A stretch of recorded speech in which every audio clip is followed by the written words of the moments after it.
Welcome to Garden Delights. I'm Susan Howington, Family Consumer Science Agent with the Henry County Cooperative Extension, partnership with the University of Georgia Extension. Today we're going to be talking about pumpkins, and we're going to be making a pumpkin pie later. And we'll hear from Frank Hancock, our Agriculture and Natural Resource Agent, and he's going to be telling you a little bit more about getting ready for the holidays, and you'll have to see what he's going to talk about later.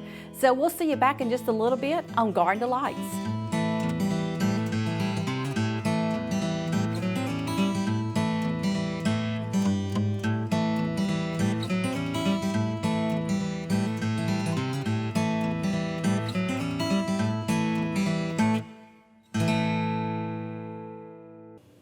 Welcome back to Garden Delights. Today we're going to be talking about pumpkins, and it's close to the holidays, and we're thinking about jack-o'-lanterns that's large for our home, but let's think about the smaller ones. When you're thinking about your pumpkin, think about a small one also. So the reason why I'm asking you to think about that is because pumpkin is so nutritional. You may not realize how good it is.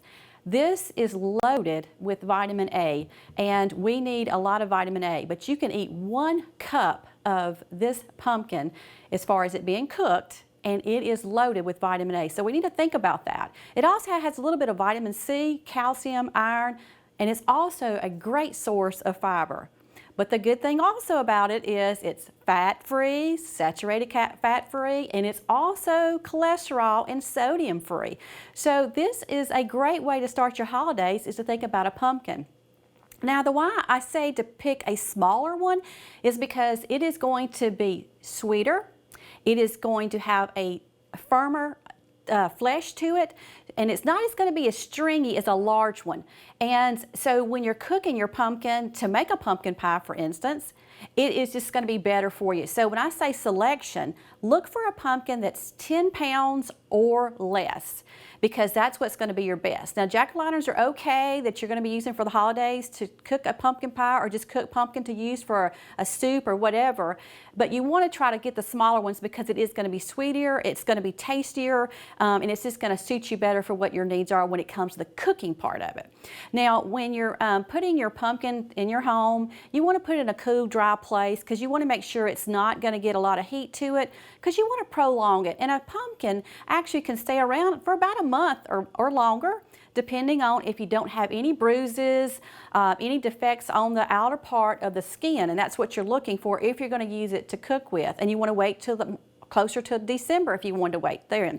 So just make sure you're looking at the pumpkin on the outer part. Make sure you don't see any bruises, any nicks on it, because if it is on there, it's going to decay faster, and you're not going to be able to use that pumpkin as long as you thought you would. So look at that when you're buying your pumpkins, and remember, smaller is better, and we're thinking 10 pounds or less is what you want to look for. So when you're putting that pumpkin in that cool and dry place at your home, just make sure that nobody bumps into it, and just keep it there until you're ready to cook it. Now, when you cook pumpkin, it also has a lot of liquid to it, so you don't want to add a lot of water to it when you cook it. But just to give you an average, cooked pumpkin, 1 cup is about 81 calories. But 1 cup of cooked pumpkin equals about 1 pound of uncooked pumpkin. So just to give you an idea, you're going to have to cook a little bit more pumpkin than you realize to get that 1 cup of cooked pumpkin, and that's very important. You can freeze it, and you can preserve it. So if you want to do that, to bring it back out later in the season, you can also do that. And we have a wonderful book to tell you how to do that at our office. So just remember, great source of vitamin A, a little bit of vitamin C. You're going to get some calcium, you're going to get some iron, you're going to get some fiber, but it is just a great nutritional thing to put on your list to buy a small pumpkin and make something with it this season. We'll see you back in just a little bit on Garden Delights.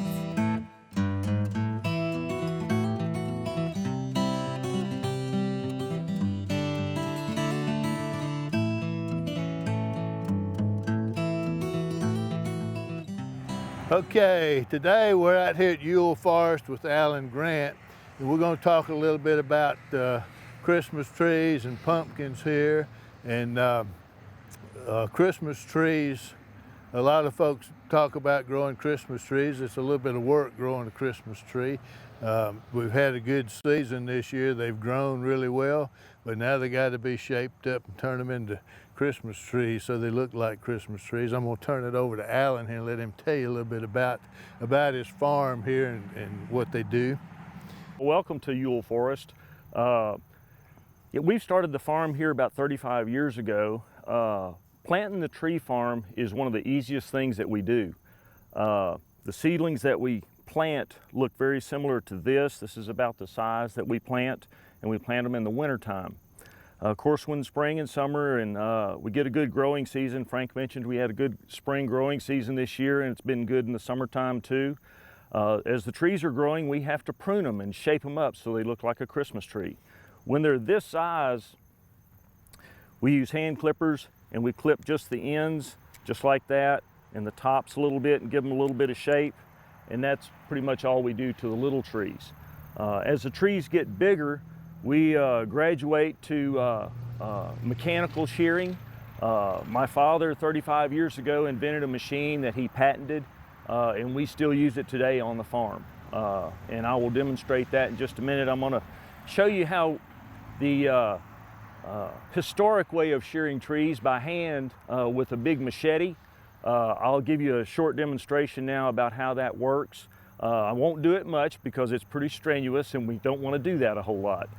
So anyway, I'll show you that right away. Yeah, I came out here this morning. Alan said we're going to prune Christmas trees, and he handed me this. And he's got the machine. I got the machete, but I'm going to let him demonstrate how to use the machete here in just a minute. Yeah, it looks like a big roast beef knife, but what we do is we come over to the tree, and this tree you can see has a lot of new growth on it, and in order for it to be shaped up and you use as a Christmas tree, and also for each place that we shear, it buds out and we get a thicker tree. And when we shear by hand, we use a shearing knife like this and we cut those tips off. Now I've done just a little bit of this tree. I haven't even gone all the way around it, and I have spent about 10 or 15 seconds on the tree. And if I did that all day long, my shoulder would be pretty sore. But we have graduated into this machine that I'm going to demonstrate now, and you'll see how fast and how good it works. My dad invented the machine 35 years ago when we first got into the tree industry. We did manufacture the machine for a number of years. The patent ran out in 17 years, and we probably sold a few hundred of them nationally. But shearing here in the South is an intensive program. We have to shear these trees sometimes 3 times during their growing season. And so these are Burkeye cedars that I'm fixing to shear. This will be their second shearing this year. We have some Leland cypresses that I'll actually have to shear 3 times this year. So I'm going to fire up the machine and give you a little demonstration about it. Okay.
Frank, you want to give it a shot? No, I'll let you take care of that. That looks good. A lot easier than using the machete, and that machine works really well.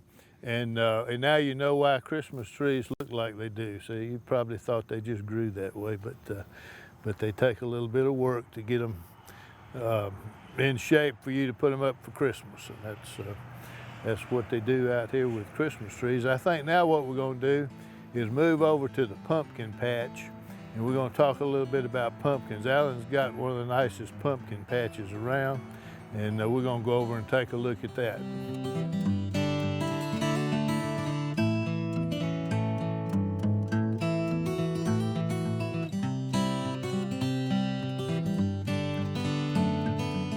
Now we moved up here to the pumpkin patch, and like I said, Alan's got a really nice pumpkin patch up here. Folks come out and pick out a pumpkin to take home with them.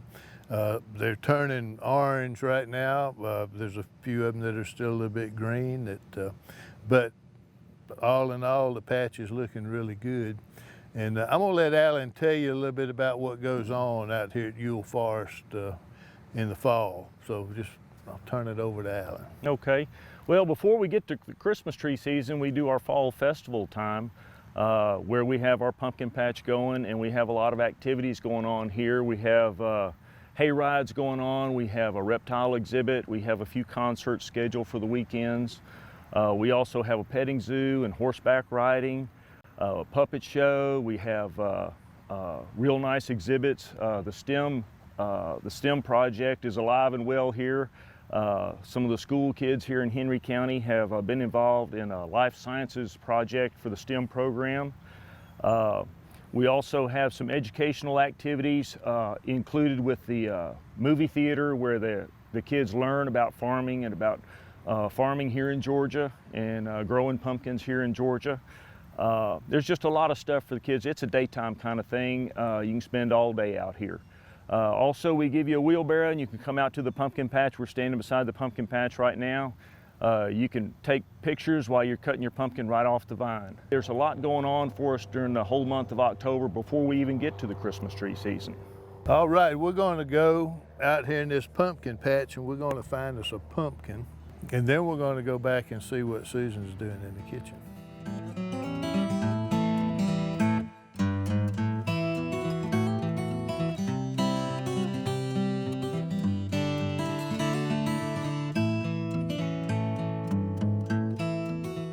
I know you heard from Frank, and he talked about cutting those Christmas trees and getting those ready. Not only did he find out that Alan Grant, our friend of Extension, he also grows those pumpkins out there too at Ewell Forest, so try them out when you're looking for the holidays, because the pumpkin that we had out was from Grant's his farm. So just check it out. It's easy to find. It's right here in Henry County. So let's talk about our pumpkin and our pumpkin pie. And that's what we're going to be making now. So it's going to be pretty simple, and I'm going to go ahead and mix it up and show you how simple it is. But what we're going to start with is we have a big bowl, and I have a cup of sugar, and I'm going to go ahead and put that into my bowl. And then I have some spices already mixed together, and I'm going to tell you what's in here. There's a ½ teaspoon of salt. There's 1½ teaspoons of cinnamon. There is a ½ teaspoon of nutmeg, a ½ teaspoon of ginger, and a ½ teaspoon of allspice. And so what you're going to do, and it's going to tell you to do this, is to put all your spices together. And I'm going to just mix it together with my sugar, because I want to make sure I incorporate it really well with my sugar first. So I'm mixing that up first, and it smells really good. I love the way spices all smell together. And it just kind of brings back the holidays when you start smelling all these spices. The next thing you're going to do is you're going to need some pumpkin. And this is going to, you can cook pumpkin, and remember what I said, it's going to take about 1 pound of pumpkin to cook to get 1 cup. And this is going to be about 1.5 cups, and this is also going to be like a 15-ounce can of cooked pumpkin, and you can buy it at the grocery store, or you can take your own pumpkin and make your own pumpkin pie with fresh pumpkin. Now I think about the holidays, and I think about how busy we are, so I was thinking, you know, sometimes you just want to make something and you want to make it quick, and that's what I was thinking today when I was thinking about this pumpkin pie. And it's just a great way to me to start off the holidays. And so your next step is you're going to take the pumpkin and you're going to make sure all the ingredients that you just put into this bowl is mixed together. And so what it's going to really do is make this pumpkin become very spicy and nice tasting also for the pie. So what you want to do is make sure you're going to get the sugar, all the spices, a little bit of salt. You're going to make sure it's all incorporated into that pumpkin. And when you do that, remember the pumpkin was a really bright orange, and now with all this good spice, and it smells so good, it's going to be a little bit darker because you've added all those good spices to your pumpkin. So we're going to set this aside, and the next step you need for the recipe is you're going to need 2 eggs beaten. So I've already have the eggs beaten up, but you're also going to need a can of evaporated milk, and this is about a 12 ounce. And I did pick out the lowest fat, so the low fat milk is what you're looking for. And what we're going to do, I'm going to use a fork, is we're going to mix the milk in with the eggs. So you want to do that first before you put it into the pumpkin mixture. So I'm just going to kind of make sure that my milk and my eggs are all mixed together. Let me set this aside. And this is pretty much it. Once you get this all kind of mixed up together, I want to make my eggs and my milk mixed up, you're going to pour this into your pumpkin mixture. Now I said it's the holidays, we're busy. We don't have time a lot of times to make that fresh pie shell. So I chose the easy way out today. So I have a pie shell already made up from the store. And this pie shell is not cooked, so you don't want to cook your pie shell. So you want to make sure you have an uncooked pie shell, and I will tell you this is a lot of mixture. So you want to make sure you have that deep dish pie shell because that's what's going to work the best. Now every once in a while I have a little left over, and what I like to do is put it into a smaller container, just the pumpkin mixture, and bake it with the pie. And that's what I like to eat sometimes even in the mornings because it tastes even better to me sometimes after the pie sits. Now I will tell you this, that once you get all this mixed up, we're going to put it into the pie shell. And to me, a pie is even better the next day. And if you're not going to eat this pie the first day that you cut it, and a lot of people eat on it because you want to make sure you have enough serving. This is going to serve about 8 people. You can take the pie and put it in the refrigerator to prolong it. Now let's say that you're traveling and you want to make your pumpkin pie up early. You could even freeze that pumpkin pie and then make sure it's thawed out really, really good before you get to the destination you're going to go to, and then you've already got your pumpkin pie ready. So you can see the milk is pretty much into the pumpkin mixture. And that's what we want. And I'm going to pour this into my pie shell. But before I do that, I like to do this. I like to try to keep a clean oven. I don't always, but I do try to. So what we want to do now is I am going to get, this looks really good mixed up, I am going to get a cookie sheet pan. And I am going to go ahead and put my pie shell into the cookie sheet.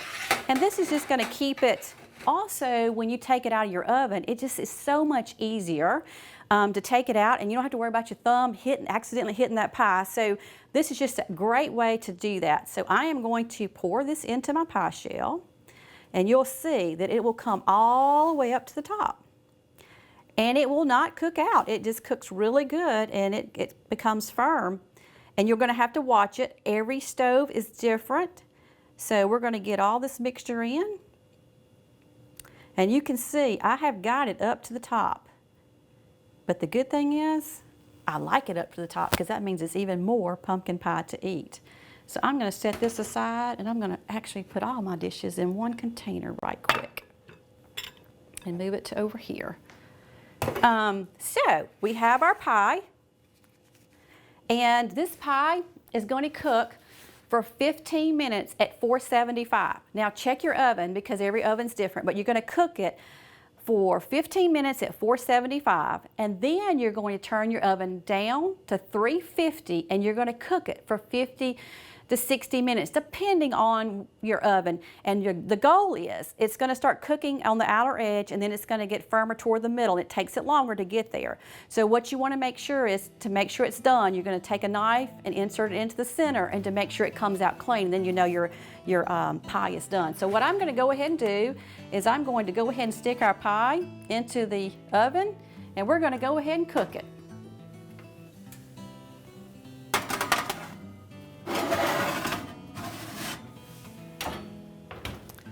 So, when we come back, we're going to be tasting that pumpkin pie. We'll see you back in just a little bit on Garden Delights.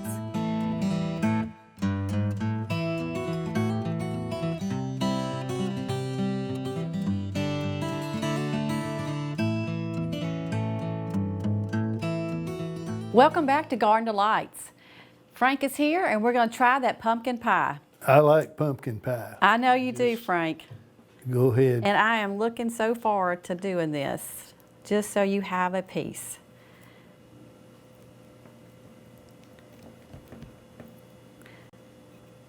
And it smells good. I hope it's going to be as good, and I got to make sure that I get it down in there so I can pull it out really good for you. Let's see, here we go. I think I'm grabbing something besides the crust there, Frank. That's okay. I'll take care of it. Just get it on the plate. Okay, here we go. And I didn't grab all the crust. That's all right. All right, I'm gonna get me a piece too. All right. Now, you can say you've had your pumpkin pie to start the holidays now. That was good. Is it good? Very good. But one thing I was going to ask you, would you like a little bit of whipped cream on your pie? Well, I might like a lot. Okay, that sounds really good. Let me just get you a little bit up there. All right, How about that? That'll work. I knew something was missing. You knew I just something didn't know was what missing. it was. That just adds a little bit for the holidays, right? Mm-hmm.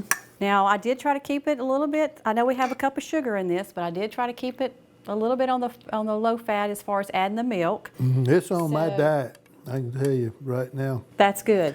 That is good. I got a pretty strict diet, but pumpkin pie with whipped cream on it is always on my diet. That is good. It's very, very creamy. Very You know, creamy. we went out to Alan Grant's out there at Ewell Forest, and he's got a big pumpkin patch. I mean, he's really got a lot of pumpkins. And you know, you can't talk about pumpkins unless you talk about Jack. That's right. You know, Jack, he was kind of a devious sort of fella. He was not a good person. And somehow he managed to trap the devil. And so the devil negotiated with him to get released from Jack. I mean, Jack, you got to be bad, you know, to take advantage of the devil. So anyway, Jack said, "Don't ever take me into hell." And so the devil agreed. So he turned the devil loose, and then he died eventually, and he went to heaven. And they wouldn't take him into heaven because he'd been pretty bad. I mean, he was a pretty bad guy, so they wouldn't let him into heaven. So then they wouldn't let him into hell because he made an agreement with the devil not to go to hell. So he still walks around on the earth. He's got no place to go. He can't go to heaven. He can't go to hell. And the devil threw him an amber out of hell. And he took a turnip and he carved that turnip up and put that amber in it. And so if you're out on Halloween walking around, Jack of the Lantern is walking around carrying that turnip with that. That's how you can tell the real one from the false one, because we think jack-o'-lanterns are made out of pumpkins. But actually, he's carrying a turnip around. Very interesting. I guess, you know, the moral of that story is don't negotiate with the devil for your future. That's a good point. Very good point. Very good point. Anyway, that's my story for today. But, Very good, Frank. That's a good story. I could have gotten, you know, when we were out there, a bigger pumpkin. There's a lot of pumpkins. Some of them weigh 35, 40 pounds, and some of them didn't. We had walked all the way to the other end of the pumpkin patch, and we had to make a decision whether we were going to get this pumpkin right here to bring back for the show, or carry one of those 35-pound pumpkins all the way the length of the field. I think you made a good So choice. I decided that we would go with this pumpkin right there. Very good choice, especially for a pumpkin pie. But the pumpkin pie is good. It is really good. Check out the website.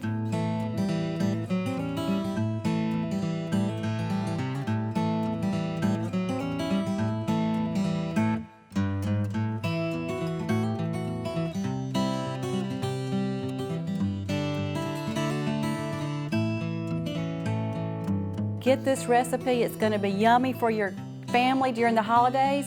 And Frank and I will see you back next time on Garden Delights.